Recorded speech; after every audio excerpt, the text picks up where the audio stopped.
आज मैं हावड़ा से मेट्रो में चढ़ा था। मेरे सामने दो बुजुर्ग सज्जन सीट पर बैठे बड़ी आत्मीयता से बातें कर रहे थे।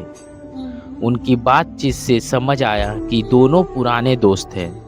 उम्र 60 के पार होगी, लेकिन उन्हें देखकर कोई नहीं कहेगा कि वे 60 वर्ष से अधिक के हैं। वे दोनों अपनी सेवानिवृत्ति के बाद की जिंदगी के बारे में बातें कर रहे थे। उनकी बातें सुनकर मन बहुत प्रसन्न हो रहा था। उनमें से एक का नाम था मनोज। मनोज बाबू बोले, सोचा था कि रिटायरमेंट के बाद बहुत सारा खाली समय मिलेगा, लेकिन अब समय ही कहाँ है। सोचता हूँ तेरे घर आऊँ, तब मौका ही नहीं मिलता। सुबह मॉर्निंग वॉक पर जाता हूँ, फिर खुद अपने हाथ से बाजार करता हूँ। छत पर बगीचा बनाया है, उसकी देखभाल करता हूँ। खाना पीना निपटा कर बाहर निकल कर जाता हूँ और शाम 6:30 बजे तक घर लौटता हूँ। मेरा बेटा थोड़ा नाराज होता है, कहता है इन सब की क्या ज़रूरत है, लेकिन तेरी भाभी कहती है घर में बैठे रहने से अच्छा है बाहर निकलो। उम्र चाहे बढ़ रही हो, लेकिन मन की उम्र तो नहीं बढ़ती। नौकरी करते समय तुम्हें अपने शौक पूरे करने का समय नहीं मिला। अब जब समय मिला है तो अपने शौक पूरे करो। दोस्त मुस्कुरा कर बोला, बेटा तो ठीक ही कहता है, तू वह रैपिडो बाइक चलाना बंद कर दे। मनोज बाबू हंस पड़े और बोले, क्या कह रहा है? बिल्कुल नहीं। रॉयल एनफील्ड खरीदने का सपना तो बरसों पुराना था। रिटायर होने के बाद ही खरीदी, लेकिन बाइक लेकर जाऊं भी तो कहाँ। इससे अच्छा क्या है कि रोज बाहर घूमना भी हो जाता है और थोड़ा काम भी हो जाता है। पूरे कोलकाता शहर में बाइक चलाता हूँ, ट्रैफिक सिग्नल पर रुकता हूँ, नए नए लोगों से मुलाकात होती है। तू तो जानता ही है, मैं यह सब पैसों के लिए नहीं करता, यह मेरा शौक है। दोस्त बोला, बिल्कुल सही, शौक की कोई कीमत नहीं होती। मेरा शौक थोड़ा अलग है।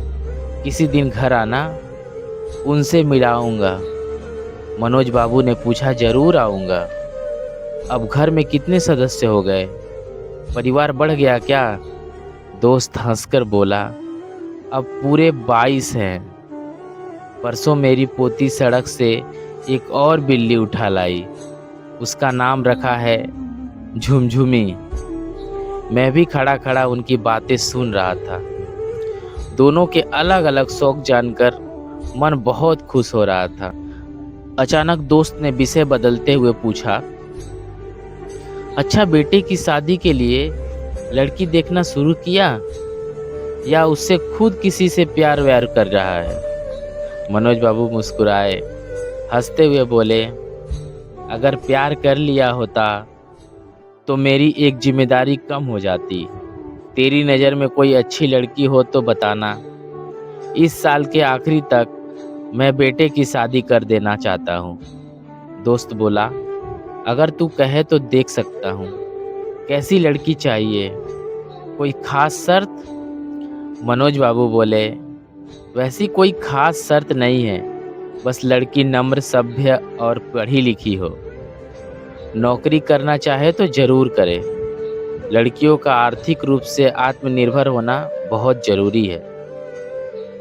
मेरे बेटे को तो तू जानता ही है, नौकरी करता है और घूमने फिरने का बहुत शौकीन है। साल में 2-3 बार दोस्तों के साथ घूमने निकल जाता है। अगर लड़की को भी यात्रा पसंद हो तो और फिर अच्छा। मैं और उसकी माँ दिल से चाहते हैं कि हमारे बेटे को जीवन साथी के रूप में एक अच्छा दोस्त मिले और उसी के साथ हमें भी एक बेटी नहीं बल्कि एक सच्ची दोस्त मिले। हाँ, बस एक शर्त है। आजकल न जाने क्या चल रहा है, ब्लॉगर या ब्लॉगर, वैसी लड़की नहीं चाहिए। कहीं ऐसा ना हो कि बेटे की शादी कर दे और बहू हर समय hello guys, good morning guys करते हुए मोबाइल का कैमरा ऑन करके घर की हर बात, निजी पल, यहाँ तक कि बेडरूम तक सब कुछ दुनिया को दिखाने लगे।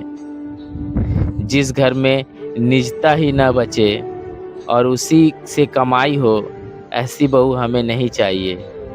वह बहुत सुंदर ना भी हो तो चलेगा, लेकिन उसमें समझदारी और संस्कार ज़रूर होने चाहिए। हम एक सम्मानित परिवार हैं। कमज़ोर सोच और भद्दी रुचि वाली लड़की हमारे घर ना आए, चाहे बेटे की शादी हो या ना हो। सच कहूँ तो हमें अपने बेटे के लिए एक अच्छे दिल वाली दोस्त चाहिए। अब यह जिम्मेदारी मैं तुझे देता हूँ, तू ही तलाश शुरू कर।